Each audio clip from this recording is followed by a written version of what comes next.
Okay guys, welcome sa ating newest episode.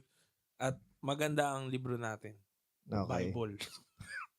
Hindi, kasi ang Bible, Wow, bago eh. yan ay compilation ng mga books. Okay. Di ba sir? So madaming books ang nasa loob ng Bible. At alam niyo naman yan. Matagal na kayo nakikinig. Book by book ay Okay. natatakal naman natin. Ano? Yes. Ayun, maganda dyan eh. So, Okay. natapos na tayo sa halos lahat ng Mm. medyo konti na lang konti na lang yan. Excited na ako sa Revelation. Kasi medyo, yun, baka tumaas ang mga viewers natin. Baka Sino? dun- Si Bell. Ay, sino ang dragon sa mga di ba? Baka magdi-disclaimer na ako doon pag yun na. Ganun, ano? Okay, kasi kahit nung binabasa Ano ang 666? Yun ang mga title natin dun eh. kasi kahit nung binabasa ko nahihirapan din Oh, ako. mahirap. Ilang ko. Although na-explain natin siya before sa Bible study ng tuwing Thursday, no? Nadaanan natin. Medyo nauuna tayo dun eh. Pero yun nga, medyo mahirap siyang intindihin. Madaming views Ang dami nga. ng mga tao. Pero tingin ko yung mga pwedeng mag-trend eh. Okay. No? Kasi laging inaano, yung sa COVID na injection eh, yun yung laging Ngayon, ginagamit eh. ay, hindi Mpox. pala. Ano naman ngayon? HIV naman. Na 500% yung itinaas sa Filipino youth. Oo. Tapos, So, tingin ko reported lang yun eh. may underreported din yun. Tapos, yung Mpox. Mpox. Kaso nga lang, na-hype lang kasi dahil nung March pa meron eh. Recovered na kahit 3 eh. Yun. Pero kumbaga, mas severe daw yung Siyempre, ingat pa din. Diba? Skin-to-skin contact. Tsaka hindi naman siya aerosol droplets eh. Mag-iwas daw ng kissing and hugging. Di ba yung sabi? Tapos may nag-shit. Buti na lang ligtas. Loko. Ay, nako. Buti na lang ligtas ako. Para gusto niya yung sabihin, wala kasi siyang kayakap. Okay. Okay. Para aranlin, no? So, ayun. As I was saying, guys, so, nandito na tayo sa Philippians. Isang magandang libro. Maigsi, pero magandang libro. Kasi bawat epistle, pag sinabi nating epistle, sir, Letter, ni Paul, may mga kanya-kanyang karakter eh. Yes. Yung mismong lugar eh. So, yung Corinthians, may una pa nga, may dalawa pa nga. Di ba sabi mo, 4 pa nga. 4 yun, na lost in space. Dahil na lost yung 2. So, Corinthians, may characteristics sila. Sino ba ang mga taong ito? Na-discuss natin kung ano sila. Hindi ko naman nauulit-ulitin pa yun. Yung Ephesians din. Galatians din. So, yung Galatians, yung self-righteous. Bobo ba kayo? Di ba? Sa kanila yun. Nagsimula sa faith and tinatapos in works. Sige, para lang konting background. Romans, sila yung mga, hirap na church eh. Sila yung sinusuportahan ng ibang churches eh. Kasi mahirap yung church ng Romans eh. So karamihan dyan atay mga Jew. May mga Jew na mag-Hellenistic Jew. Yung mga kaya ang more on sa Romans ang gaganda, di ba? So, yung mga verse dun eh. Sabi nila kung i-highlight mo daw yung magandang point ng Romans, buo daw Romans i-highlight mo eh. Kasi about siya sa law. Yes. Hindi yung law ang makakapagpaligtas, di ba? Parang yung ganda nga ng pagkakapaliwanag. Circumcision. Ayun, ganda. Pinaliwanag din yung sin, pinaliwanag din yung grace. Yung predestination, yung Romans 12, di ba? Tapos Corinthians, so sila yung feeling nila loving sila. Pero nagtotolerate pala sila. Akala nila loving sila. Kasi nga merong silang member na inaasawa yung stepmom. Parang ganun eh. Tapos parang pakaramdam nila, tinanggap namin to loving kami. So hindi pala ganun ang totoong pagmamahal. Mamaya mapapasadaan yan dito sa Philippians. Kasi kinompare yung love ng Philippians saka love ng Corinthians. And then Ephesians, yung last ba nating book? Ano mo sa Ephesians? Ano yung parang pinaka-karakter talaga? More on yung Ephesians kasi kung i-display ni God yung yung work of love niya sa Ephesians niya pinakikita. Sa Ephesians din pinakita yung grace. Kung paano display ni God yung grace. Ephesians 2 verse 9 to 10, di ba? Tapos yung kung paano magmahalan per kind of relationship na sa mag-asawa, sa magulang anak, Oo, 'di ba? Tsaka doon sa boss, tsaka Submission, empleyado. hindi siya yung blind submission, kundi yung Oo. submission na may pag-ibig dahil ang motivation natin tsaka yung Armor root of natin. God nga pala, Yan. no? Kung paano labanan ng Yes. Tapos yun nga, si Christ kasi ang motivation ng Pero every in terms of relationship. issue ng Ephesians, parang wala akong nakita eh. Yes, wala nga. Parang wala masyado eh. Wala, parang mga reminders lang yung andun. Tuturo okay, go. si Paul. Sige, punta na tayo. Philippians na tayo. Philippians 1 and 2. Sa mga taong pinili ng Diyos na nasa Philippi, mga Okay. united kay Christ Jesus, kamusta kayo dyan? Kamusta rin sa mga church leaders at sa mga assistant nila? Okay. Galing to kina Paul at Timothy. Mga nagsiserve kay Christ. Sana maayos ang lagay nyo at nararanasan nyo na talagang mabait ang Diyos na Ama natin. Okay. At ang Panginoong si Jesucristo. Okay. Okay, yan ang intro. Okay. So si Paul at si Timothy, sila yung Sila yung tandem dito Tandem. kasi si Timothy yung disciple ni Paul. siya yung bata na assistant, hindi naman assistant, parang tinitrain, hino-hone, ganun ba? Okay, kasi parang inaano niya si Timothy sa mga Corinthians. Kaya nga may mga verses na nababanggit sa Timothy na nandun din sa Corinthians. Kaya reinforce. Okay. Okay. Ngayon, sabi dito is si Paul, sinend niya tong sulat na to para sa mga close friends niya sa Philippi. Yung church sa Philippi, ito yung kauna-unang church na Christian na na-establish dito sa Europe. Okay? Then, nung na-establish yun, that is 11 years before niya isulat to. 11 years nang establish yung Philippian church. Bago pa lang yan. Bago pa na isulat. And he is addressing this letter to 3 groups of people. Sa Philippines, sa loob. Una, ina-address niya yung mga saints in Christ Jesus. So, ibig sabihin, lahat ng Christians sa loob ng... Saints naman kasi lahat eh. Yes, at ang saints buhay. Okay. Okay. Next, bishops, yung mga leaders sa church ng Philippi. bishops. Kasi siguro, sila yung overseer ng mga kaluluwa. So, it's good enough na ma-address sila kung ano Ano yung ba mga ang dapat meaning gawin. ng bishop? Eto mag-ano lang ako, example, aware. Sa Catholic kasi, ang bishop is sila yung inordain na magturo ng doctrine. Okay. Sila yun. Kaya pansin mo yung mga pare, hindi sila necessarily nagtuturo ng doctrine. Ang layunin lang nila is isagawa yung misa. Yun lang. Pero yung magturo talaga maigi ng doctrine. Sa bishop yun? Bishop yun at saka yung archbishop. Pag archbishop, mas malaki lang yung sakop niya ng mga parang churches. Archangel. Parang ganon. So basically, sabi kasi dito, yung bishop in a general sense, Greek word is overseer. So, ibig sabihin, may gino-govern siya na area. Tagapangasiwa, parang ganon. Pero, syempre, may tinatawag din ditong deacon. Yung deacon naman, yung mga servers, mga nagsiserve sa loob ng church. So, more on physical? Yeah. Yung mga operational, ganon.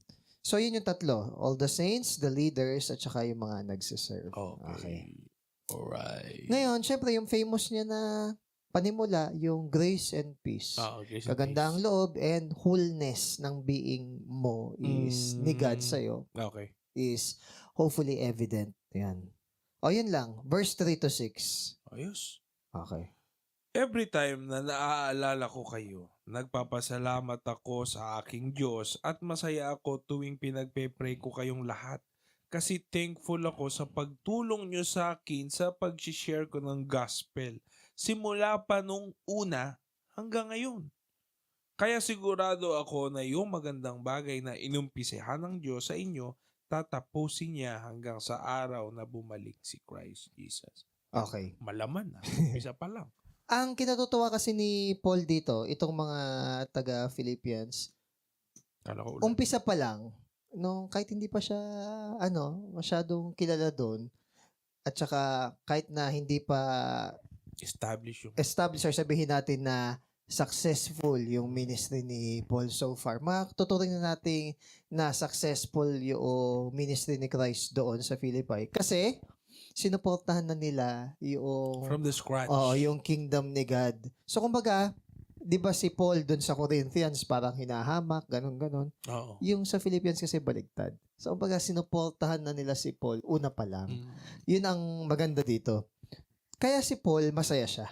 But then again, hindi siya masaya lang dahil tinulungan siya ng mga Philippians. Masaya siya because yung work ni Christ sa kanila is evident. Now, speaking of yung work ni Christ sa kanila is evident, napakahalaga yung partnership ng church at saka nung mga nag-evangelize. So, dapat as a church, kunwari, hindi tayo yung kayang mag-share pa, supportahan natin yung nag-share. Katulad kanina. Yun yung sinabi ni ni Paul Washer. Sa totoo lang, kunwari, may mga nagte-thank you na shinaran sila. Sa totoo lang, as an evangelist, mas thankful ako na hindi na ako yung nahirapang i-gather sila. Yun yung lagi ko sinasabi Yung mag-share, dahil teacher ako, siya parang... In a way, madali. In a way is, mas madali compare sa perception ko na i-gather mo yung tao. Kasi, kunwari sa school, wala lang choice yung estudyante na ako'y teacher nila. Kasi may schedule Pero yung kunwari ako'y mag-gather na, tuturuan ko kayo, mahirap yun. Kaya sa akin... Mag-organize, gano'n. Yeah, kaya sa akin, yung mag-gather mo yung tao, that's already half. Half nung journey. Tapos yung ma-sharehan, yun na yung another half. So, siguro maganda dito, alam nila si Paul yung evangelize, share, siguro ito yung mga Philippians. Yung roles, no? No, sinusuportahan nila si Paul, or baka sila din nagsishare. Kumbaga yung tinuturo ni Paul sa kanila, yun din yung tinuturo nila sa iba. So makikita natin, maganda yung gano'n. yes, nakikita natin na, ito ang ganda, the Philippians partnered with Paul in spreading the gospel through their friendship. Friendship. Friendship. Kasi kahit si Paul, ina-acknowledge niya yun na mas bearable yung mga suffering kasi may mga kaibigan siya, mga brethren siya. Binabanggit niyo yun na nagko-comfort sa kanya. Isa nga sa binanggit niya si Epaphras at saka si John Mark. Sa kamali mo, hindi naman na napangalanan yung iba, di ba? Yes. Pero si Paul, may strength na ibibigay yung mga kaibigan niya. Yes. Kaya nga, nung kailangan niya ng prayer, sinabi niya talaga brethren, pray for us So, kumbaga, kinocovet niya yung prayer ng mga saints kasi alam niya na hindi lang siya yun. It's the church of God itself. Tama. Tapos, bukod sa friendship, yung financial. Ayun din. Ayun. Yung maganda yung sinabi operating expenses. Maganda yung sinabi ni Paul ni Kuya John na kahit mahirap ka, mag-excel ka din sa giving. Kahit mayaman ka, parang mag-excel ka din sa service. Kasi ang nangyari, dahil mayaman ako, wala akong time, pera na lang. Dahil mahirap ako, wala akong pera, service na lang. Kumbaga, kayanin din natin mag-improve dun sa kung saan tayo medyo lacking. Ayun. Ang maganda dito, hindi lang sa financial, sa friendship pa. Okay yung mga taga-Philippians. So kung titignan mo kung sino ang mga church dito na pwedeng maging kapartner mo sa ministry, Philippians ang pinaka mai-recommend natin based dito. Ngayon, sabi dito, okay. Hindi nga daw nila hinintay na si Paul maging winner bago nila supportahan. Yun. Nagsisimula pa lang si Paul, andun na sila. Wala pang kasiguraduhan na okay ba yung ministry na to. Naalala ko na naman hindi pa sikat. Diba? Naalala ko na pag magbi-business daw. Minsan na sumusuporta pa daw, strangers, hindi daw yung kamag-alak. Yung kamag-alak daw, susuporta lang kapag naging successful na. Which is, merong element of truth. May element of truth. Kasi para bang, dahil sa over-familiarity la siyang, parang trust at tiwala. Pero ito, dahil nga siguro blessed din yung Philippians sa kanya, kita din working ni God sa buhay niya, yun. So maayos ang pakikipagkapwa ng mga tao. Parang ganun. Especially dito sa chapter na to, yun yung pinapakita. Pero sabi dito, He who has begun a good work in you will complete it until the day of Jesus. So, kumbaga, alam niya na yun nagpasimula nung mga magagandang bagay sa ministry ni God doon sa Philippians, si God. Pero, sinasabi dito ni Paul na hindi iiwan ni God yung trabaho na simula lang.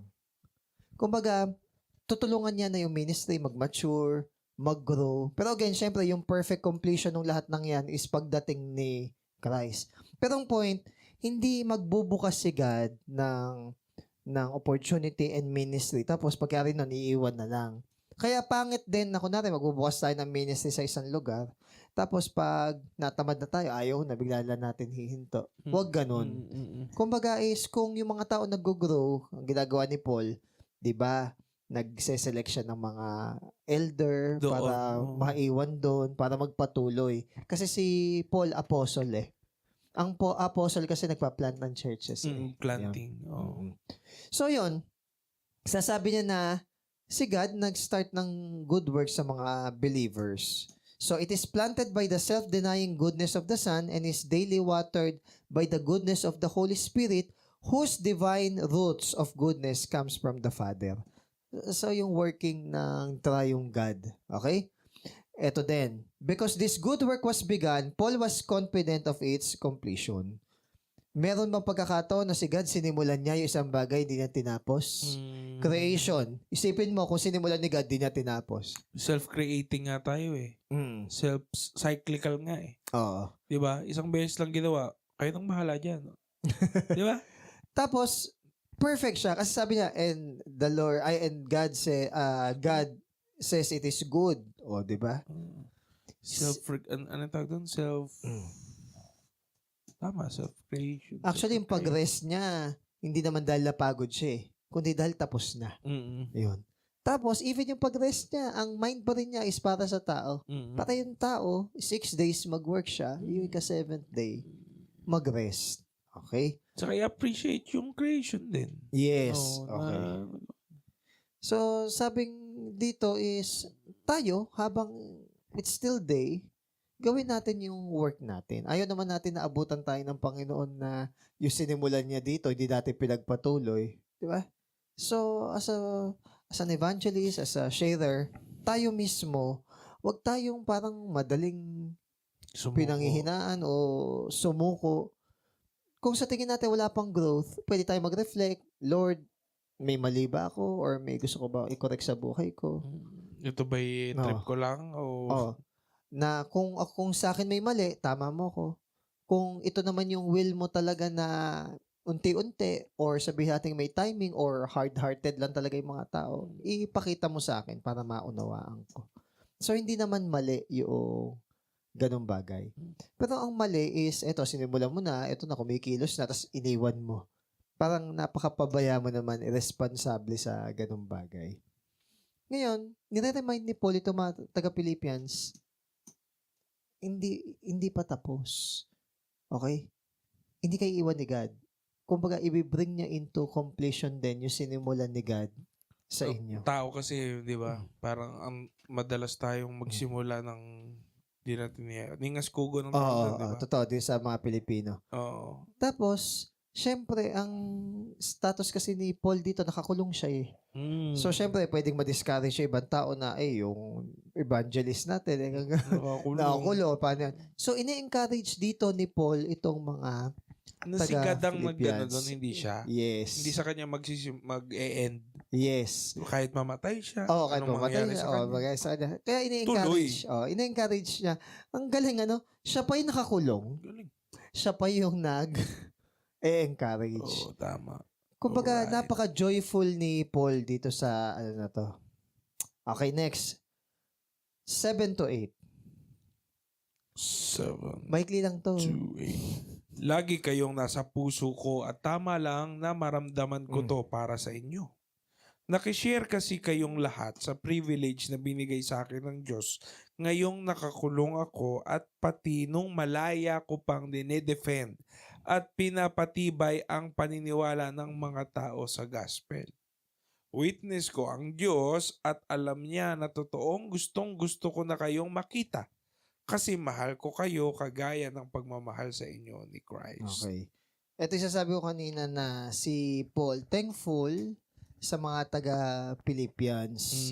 Kasi in the start pa lang in the beginning, okay. Sa start pa lang ng ministry ni God dito sa Philippians. Supported na sila. Okay, so kumbaga pinagpe-pray ni Paul itong mga taga Philippians na they were right at the beginning, stood beside him in his trials. So dahil yung Philippians kasama ni Paul, kasama ni Paul yung mga Philippians nung nasa pagsubok siya, then yung mga Philippians partakers din nung grace ni God. So ibig sabihin, hindi laging puro sarap ang Christianity. May mga time na may suffering, pero kung tayo is hindi nawawala ng pag-asa, so yung sufferings na yan, temporary lang yan. Okay? Seasons yan eh. Pero alam mo bilang Christian talagang kailangan handa ka eh. Yes. Diba? So suffering. Kasi ang Kristiyanong walang suffering, parang kukwestiyonin mo din no?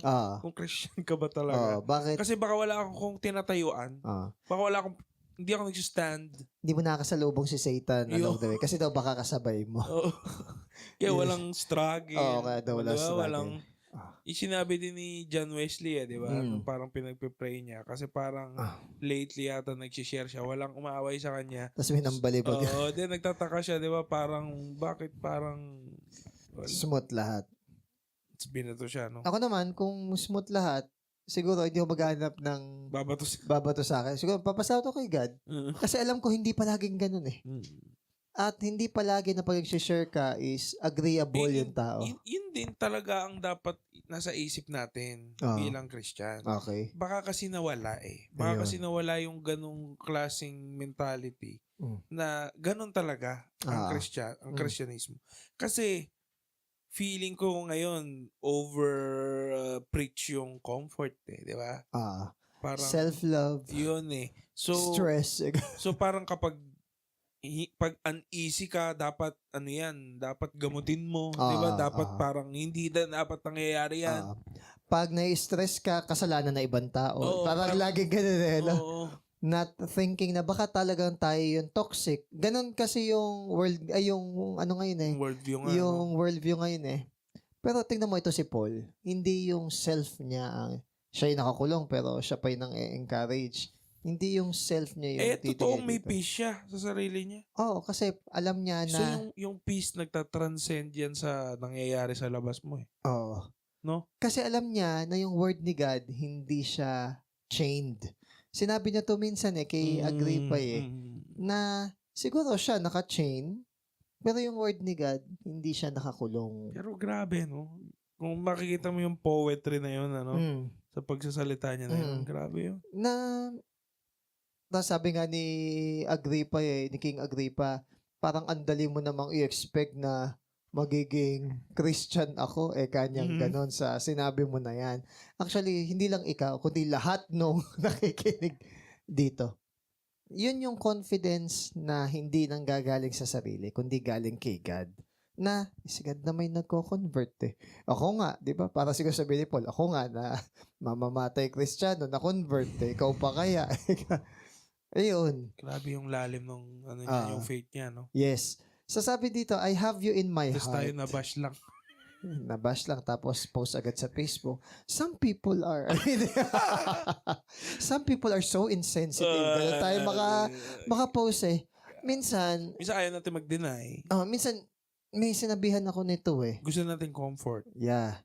Sabihan ko, hindi dapat tayong feeling at laging victim. Yung para bang lagi nating tayo yung victim. Minsan reflect din sa buhay. Baka tayo naman kasi talaga yung mali. Baka may part ka. Ang nangyari kasi, pag nasaktan ka, kasalanan agad na ibang tao. Minsan hindi natin chine-check na kaya tayo nasaktan because hindi tayo marunong tumanggap ng criticisms. Pwede yun. Di ba? Hindi tayo marunong tumanggap ng corrections or rebuke. Tatampo tayo. So, tampong bukid. Pero sana, wala nang ganon kasi works of the flesh yun yung mga ganong bagay. Now, sabi dito, I have you in my heart, sabi ni Paul. Si Paul matalino, pero si Paul din is a very loving na apostle and brethren in Christ. Parang hindi pwedeng pagsamahin no? Yung talino at pagmamahal. Yung matalino kasi, dahil matalino sila, and logical silang mag-isip. Less yung emotion. Some people think that they are devoid of emotions. Siguro may mga intellectual lang na tao. Siguro may mga intellectual lang ng tao na ayaw na nila ng masyadong drama. Ayaw masyado na parang laging victim. Pero yun naman kadalasan, sir. Sa mataas ang IQ, mababang EQ daw. Di ba laging gano'n? Kasi sabi, insensitive daw. So, mataas ang EQ, mababang IQ. Wala yung gano'n eh. And nakalimutan nila, may SQ din. May AQ din. So, may sinasabi sila yung empath. Kapag makakita mo daw yung sa bata pa lang. Kung empath yung bata. Parang na-feel nila yung na-feel ng iba. Kaya nga, galing nga eh. Kaya nga minsan, buti ngayon, may social media. Kaya nga mas mainam, sympathy. Yung hindi mo kailangan na ma-feel the same way yung nararamdaman ng iba, but you can understand. You acknowledge, but you don't have to absorb yung feelings and emotions sa ibang tao. Kasi pag empath daw, ang hirap niya kasi nga na-absorb mo eh. Na-absorb mo. Bibigat din ang loob. Di ba yung si ano yung kapangyarihan na yun? Saan? Sa Avengers? Yung Mantis? Oo. Yung nare-read niya yung mind. Empath siya. Tapos naiiyak din siya dahil nabasa niya yung emotions tsaka yung mind yung mahirap naman talaga yon. So, hirap nun, yung kapangyarihan mo. So, ang maganda dito, pinakita dito ni Paul na tawag dito, may malaki siyang puso para sa mga Philippian Christians. And sabi dito, he could even call God as his witness regarding his deep affection for them. Siyempre, hindi mo nga ba, di ba mas pahalagahan mo kasi itong mga tao na to, nakita din yung halaga mo. Nakita din yung halaga nila, halaga ng gospel sa buhay nila. So ikaw, siyempre, sila'y comfort people mo, di ba? Parang andaling nilang mahalin. Parang mahal ni Paul lahat eh. Yes. Di ba? Corinthians mahal. Pero kung may madaling mahalin, isa ito. Yung Philippians. Sila'y nag-support. Di ba? Parang walang pera.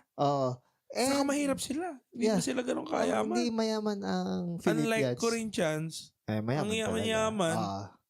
Kasi Corinth Tapos may issue pa sa mayaman tsaka mahirap kapag may parang ang tawag dito communion. Ano ba sila? Masyado ba silang civilized? Corinth kasi parang yan yung military capital ng so, parang civilized yan. Greece eh. Oo.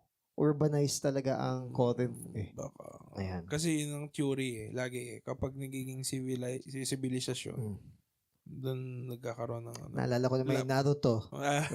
Siyempre, yung war, di ba? Yung hard times create tawag dito, strong people. Strong men. Strong men. Pero kapag peaceful times creates weak men.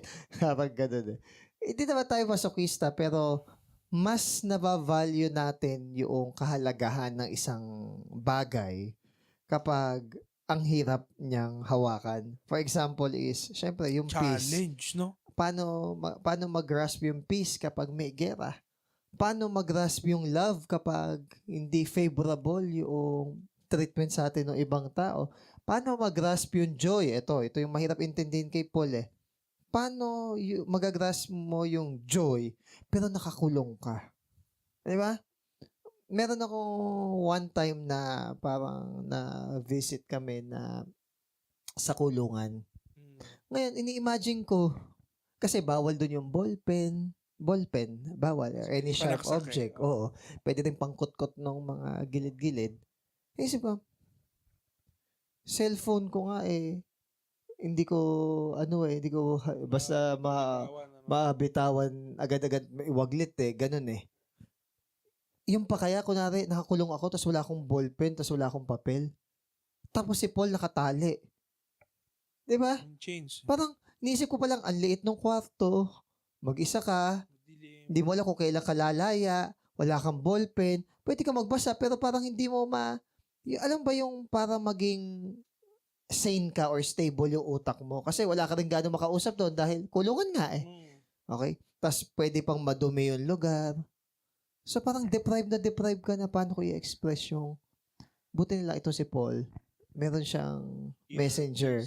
Meron siyang messenger. No, nidikta niya na yun yung maganda na bilang brethren. Ito yun eh. Kaya I think nakatulong yung brethren din eh kay Paul eh. Bilang brethren, meron mga tao na nagsusupport sa kanya. May mga pinapadala siya eh, na si Tychicus ba yun, yung messenger? May scribe siya. So, ibig sabihin, stable siya mag-isip. Na hindi siya, alam niya hindi siya nag-iisa. Malaking bagay yun sa Christian life. Kasi minsan, pag nag-iisa tayo, kung ano yung pumapasok sa isip natin, pwedeng nagiging hopeless tayo. Pwede rin nagiging self-righteous. Ganon.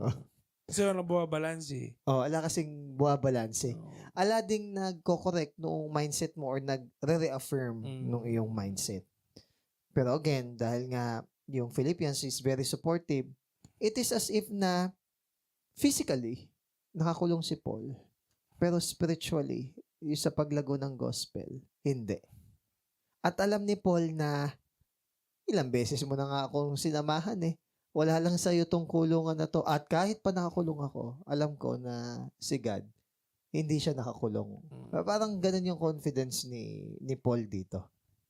Okay, last 9 to 11. Wow. Gusto ba? Okay lang. Mahaba pa yun. Okay.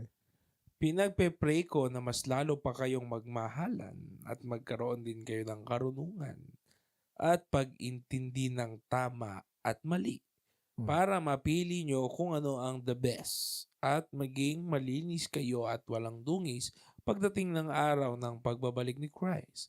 Sana mapuno kayo ng mga mabubuting qualities na nanggagaling lang kay Christ Jesus para maparangalan at mabigyan ng papuri ang Diyos. Okay. So, dito may binanggit na si Paul na prayer na mag-abound sa love yung Philippians more and more.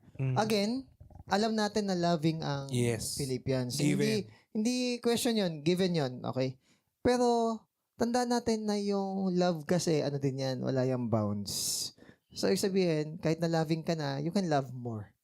Ganun kasi ang love eh. Pero, ang gusto ni Paul na love, hindi yung hindi mo bulag. mauubos. Ang gusto ni Paul na love, yung discerning, yung marunong mag-isip din, marunong... Ano yung pinaka-term dyan na ginamit? Sabi dito is that your love may abound still more and more in knowledge and all discernment.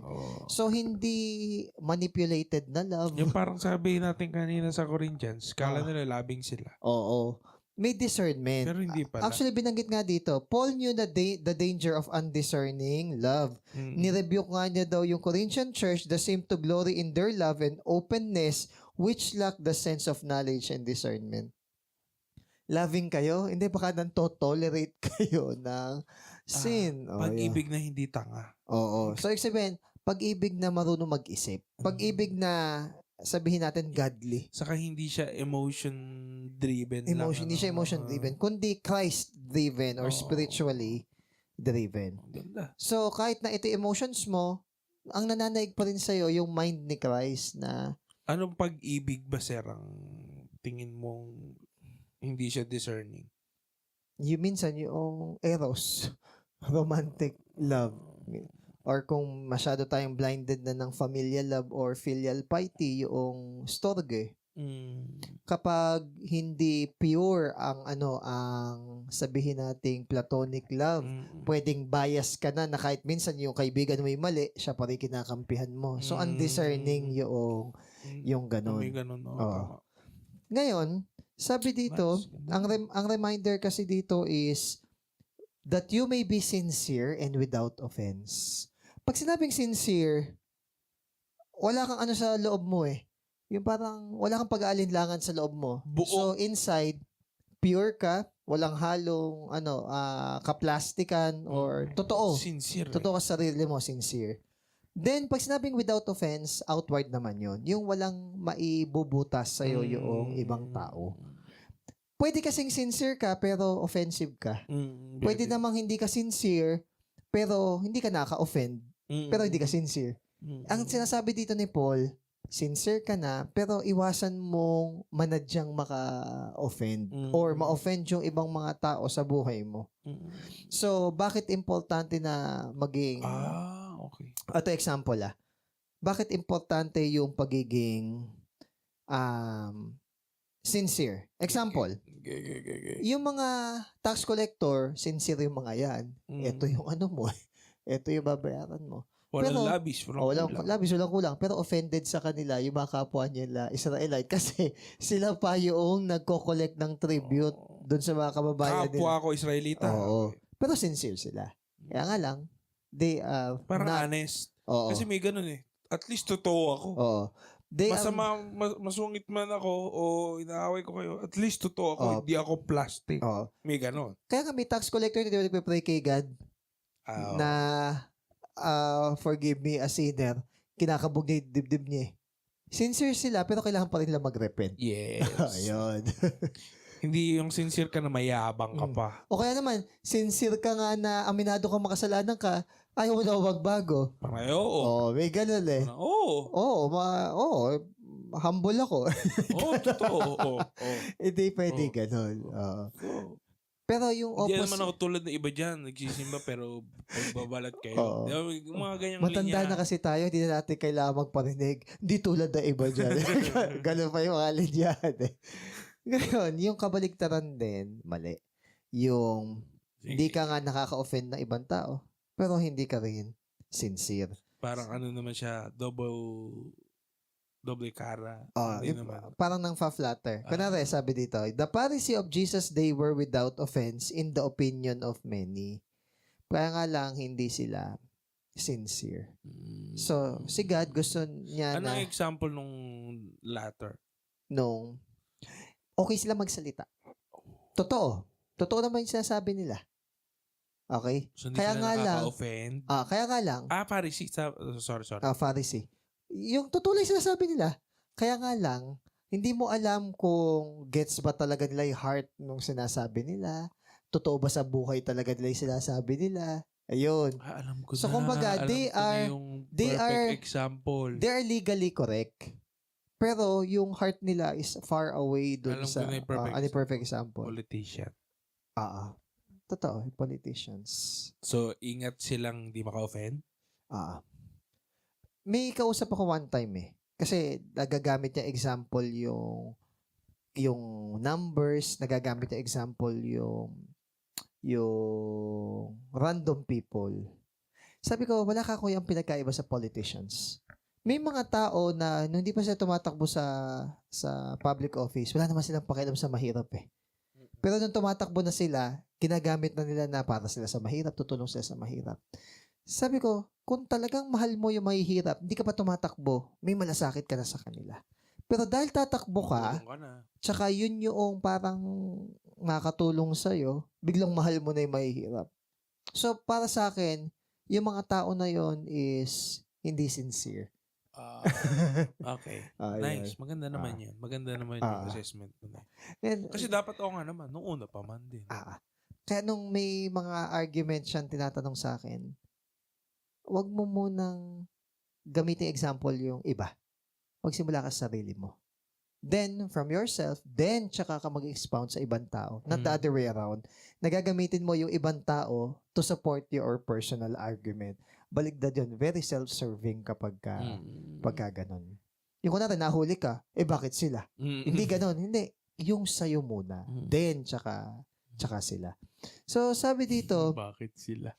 Sabi dito, gusto ni God na tayo ay sincere and at the same time, without offense. Maganda naman. Bakit? Kasi ang goal ay ma-fill tayo with the fruits of righteousness. Tandaan natin na yung fruits ng righteousness, ano lang yan? Ay fruit ng righteousness, resulta lang ng lahat ng yan, ng pag-abide kay God or pag-stay sa presensya ni God. Tapos ang bunga, hindi yan pilit. Normal lang yan na nag-grow or tumutubo sa isang tao na spiritually filled. Kaya nga, but the fruit of the Holy Spirit is love, joy, peace, patience. Yun nga, hindi siya pilit. Parang, hindi siya pilit. Tama. Ngayon, paano nakukultivate yun? Syempre, by staying in the presence of God. Abiding nga. Kumbaga, buhay yung isip natin sa Word ni God na meron tayong open na conscience kay God na, God, malito. Tulungan mo ako kung gagawin to. Meron tayong open din na fear kay God na ayoko magkasala sa iyo, Lord. Ayoko ma-displease ka. So, yun yung sinasabing abiding. Kasi iba parang, ano yung mag-abide kay God? Yung parang nakahiga ka na, nakapikit ka na, nagme-meditate ka kay God. Not necessarily. Connected ka. Connected ka na kahit na nag-work ka, hindi ka magnanakaw ng honest ka. Okay. So, kaso ka lang problema, di ba? Pag yung sistema is ine-encourage ka na. O, yun.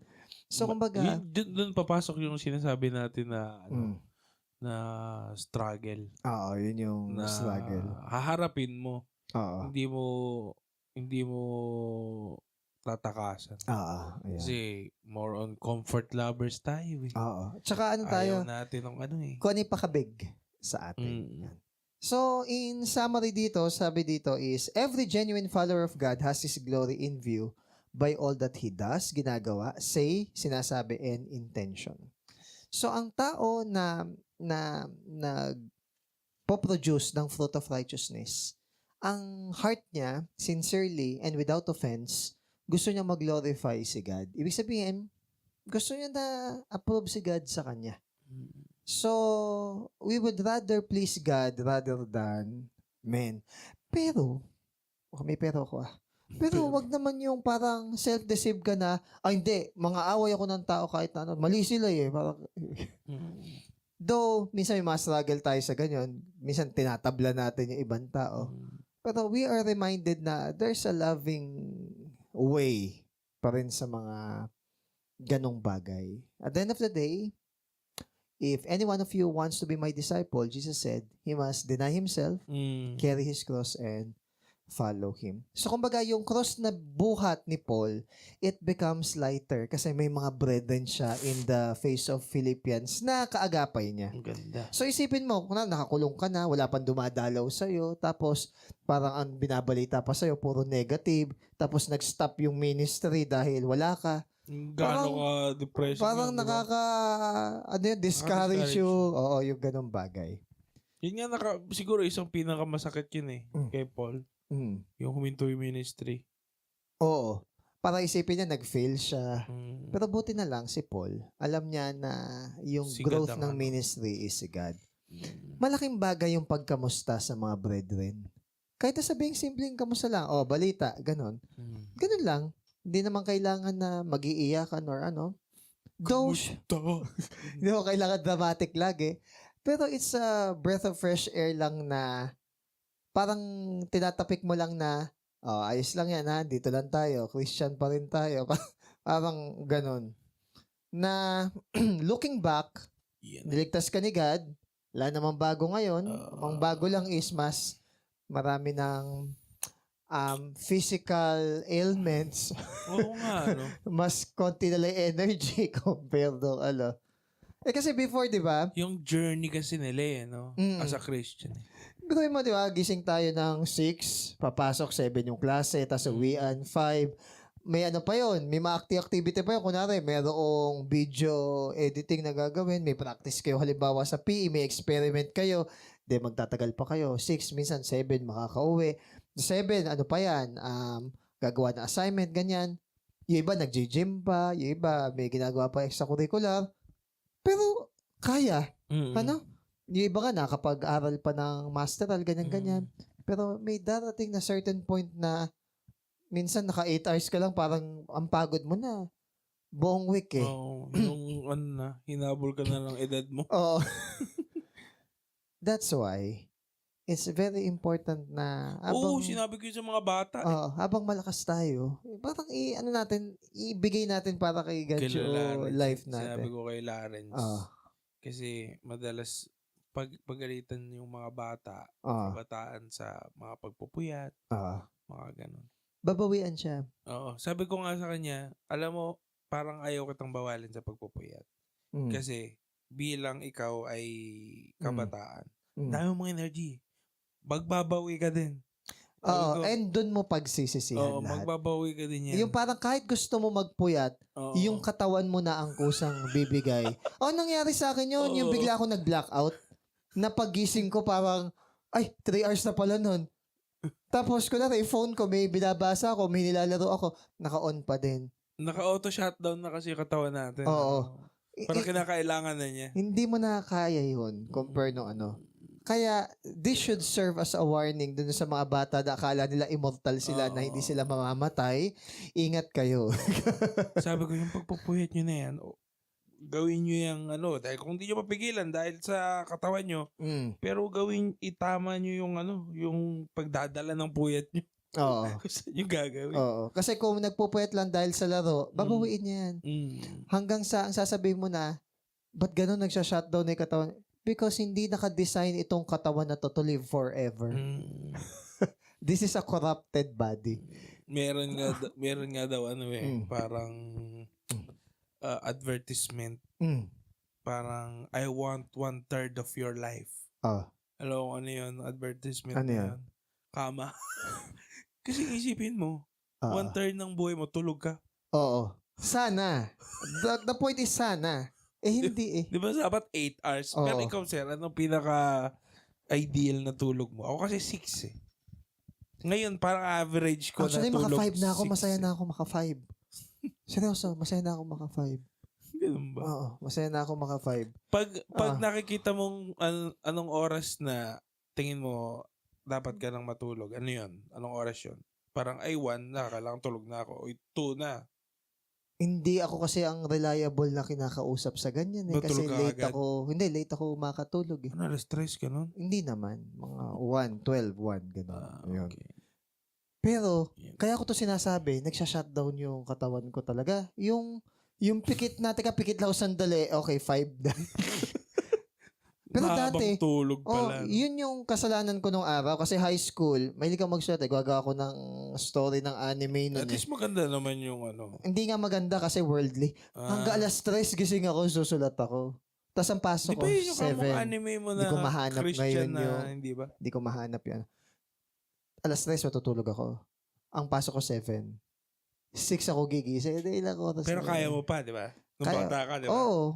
Hindi ako gano'ng inaantok. Nung bata ka, 2 hours ka lang matulog eh. Oo. Ay, okay, power nap. Okay. Pero, sisingiling ka niyan pagtanda mo. Baka nga worse pa. Ayun. Kaya ingat tayo yung mga joke na sige, babawi ka lang susunod. Baka bawian ka na. Kaya ba tumagos ka na sa pinto. Oo. Yung pinapanood ko si Dave. Yung basta may isang vlogger si Dave. Parang nag-alarm. Parang yung kaluluwa niya gumising agad. Nagalit yung katawan niya. Ano ba? Linggo pa lang. Kaganon. Gusto ko lang magpahiga. Ba namang buhay to? Nung kaluluwa. O sige, iwan na kita dyan. Wala siyang kaluluwa. Patay na siya. Parang ang point lang is, kapag pinapatulog tayo ng magulang natin, lalo na yung mga bata, so, syempre parang gusto natin maglaro, puro tayo energy. Matulog kayo. Dapat ka mo yung energy nyo sa umaga. Oo. Kaya yung mga bata, pinaglalaro yan eh. Oo. Di ba? Maglaro kayo dun sa labas. Kaya bigyan ko ng alarm clock sila Lareds eh. Para wala siya reason na hindi malakas.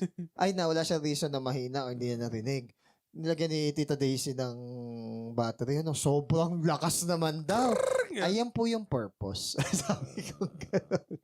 Kasi narinig daw. Ayos yung regalo ng alarm clock. May purpose. Talaga, napakalakas daw. Sabi ni Lorenzo Sobrang lakas naman sir. Kang gano'n. Yun yung purpose. Para pati kapitbahay. Kaso mapapagalitan. Church time. Ayun lang. Piliin nating maka-overcome lagi. Kung tataytelan mo tong episode natin, ano yung mga possible? Hindi ako magaling sa... Pero ano yung sa tingin mo possible na... Be sincere. Para di ka lang mag-isip? Pwede yung mga Ano yun? Ang mga tunay na kaibigan. Mga ganun lupit no? Naisip ko yung kay yung ang magkaibigan. Teka. Hindi, ito na lang. Ano ba yung doon? Possible lang naman yan. Okay. Magkakaroon pa ng bidding. Masyado kasing seryoso yung baka naisip ko natin, unbound gospel. Yung mga ganon. Masyadong no? Masyado kasing seryoso eh. Sige yung sa'yo na lang. Tatry kong ibinababa ko ng layman kasi. Parang, kaya nga hindi ako yung... Ano maganda? Ikaw na bahala. Ikaw naman yung reliable. Maganda naman yung topic. Bisa natatawa lang ako sa title. May mga title, ano yung mga title natin memorable ka? Memorable. Bobo daw ang mga tagal. Yung mga ganun linya. Sabi ko, grabe na makakot. Di ba? Interesting. Ito to naman eh. Hindi, yun nakalagay sa Pinoy. Inspired kami Pinoy version. Pinoy version. Di ba? Yun yung Bobo daw yung term eh. Which is yun naman talaga yung nakalagay doon. Huwag kang magpakabobo. Di ba? Huwag kang Iyon. Ayun lang naman. Okay na ako doon. Sige. Maganda yung mga susunod eh. Kaya stay tuned po kayo. Alala lang na guys. Bye-bye. Bye.